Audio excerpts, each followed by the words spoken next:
1, 2, 3, 4, 5, 6, 7,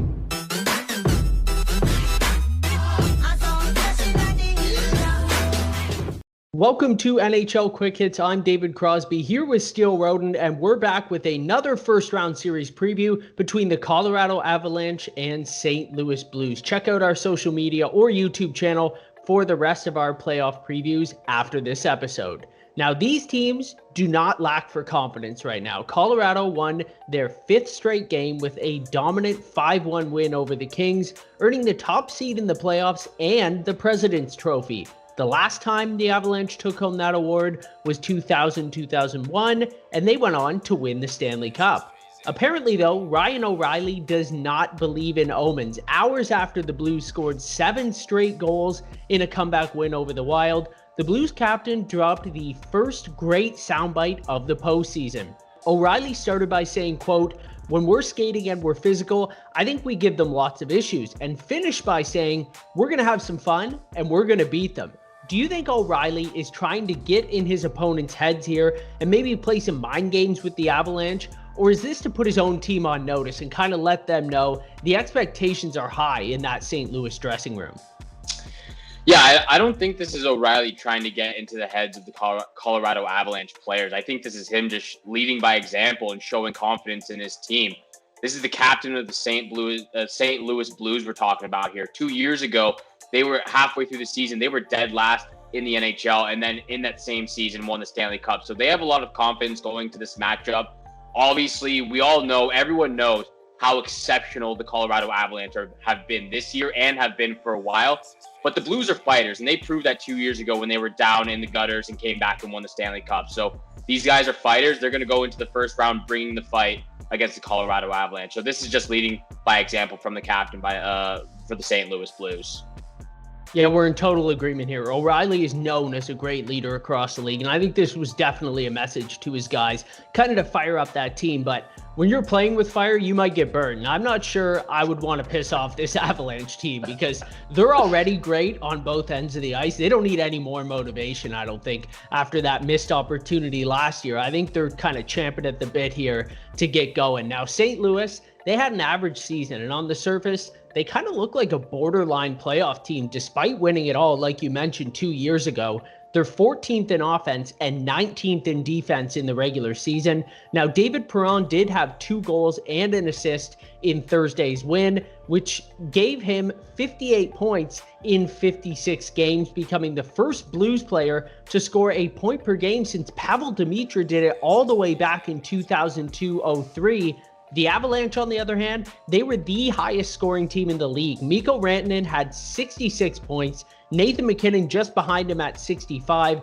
Gabriel Landeskog tallied 52. Colorado actually had 5 players eclipse 40 points. St. Louis had 2. Cale Makar would have ranked 3rd in scoring on the Blues with his 44 points.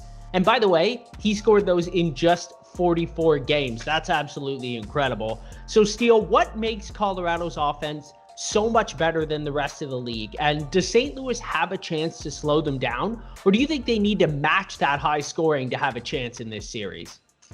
I think they have to match that high scoring in the series against the Colorado Avalanche because they can bring it on all counts, on all tables of anywhere of any player they have on their roster right now. We all know McKinnon, Landeskog, and Rantanen.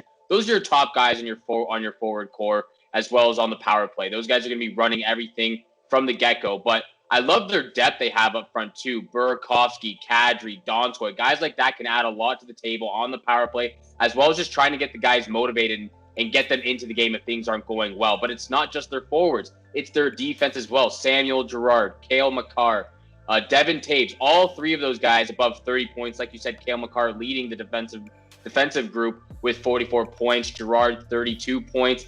Taves, 31 points as well. All 3 of those guys had 21 goals combined. So they're getting it from everybody on their roster, and especially on the blue line. That's going to be huge for them against the St. Louis Blues team, who can wear you down at times in the defensive end. So if they can get the puck out, get going, break out well enough, get the puck to Nathan MacKinnon and Mikko Rantanen, they get things going in the offensive zone, and I think it's going to be an easy ride for the Colorado Avalanche.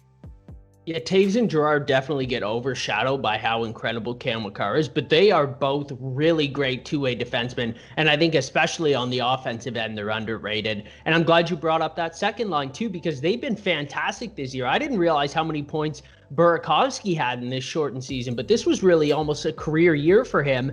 Now, we saw a lot of Nazem Kadri here in Toronto, and I feel like he's taken another step in Colorado that hasn't been talked about very much this season. We did hear a little bit about it last year, but I do think he took even another jump this year, kind of limiting taking those bad penalties. He had close to 100 penalty minutes last season. He was just over 30 this year. Now, Kadri was awesome in the postseason last year. He had 18 points in 15 games, and he's exactly the type of player whose impact can grow in the playoffs. So how key is he to the Avs' chances of success this postseason? Well, I think he proved how important he is to the Colorado Avalanche's success last postseason. Like you said, 18 points in those 15 games when he's not taking those stupid, ridiculous penalties that are costing his team and costing him playing time when he's getting suspended like that.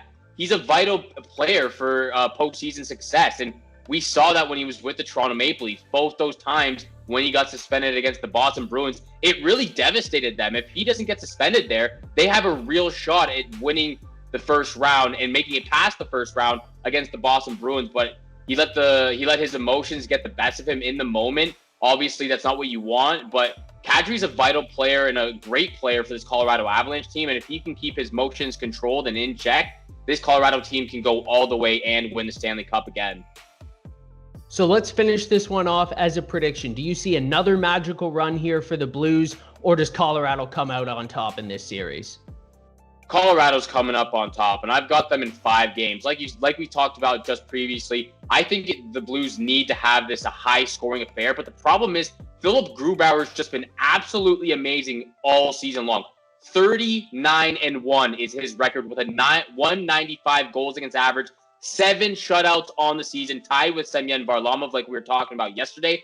So the fact that they're going to need high-scoring affair games, but you have one of the best goaltenders in the league in Philip Grubauer on the Colorado Avalanche, it's going to be tough for them. I think the Colorado Avalanche win this series in 5 games. I'm going to take the Avalanche in 6. I don't think it's going to be an easy series by any means, but I just don't like the way these two teams match up right now. I think Colorado is just rolling on all cylinders, and they're just a runaway train. I don't think St. Louis is going to be able to stop them. I'm not sure anyone is going to be able to, but they're going to have to take care of business in that first round before we get ahead of ourselves here. So that's all the time we have on today's episode, but tune in for more playoff previews this week. On behalf of Steel Road, and I'm David Crosby, and thanks for tuning in to NHL Quick Hits.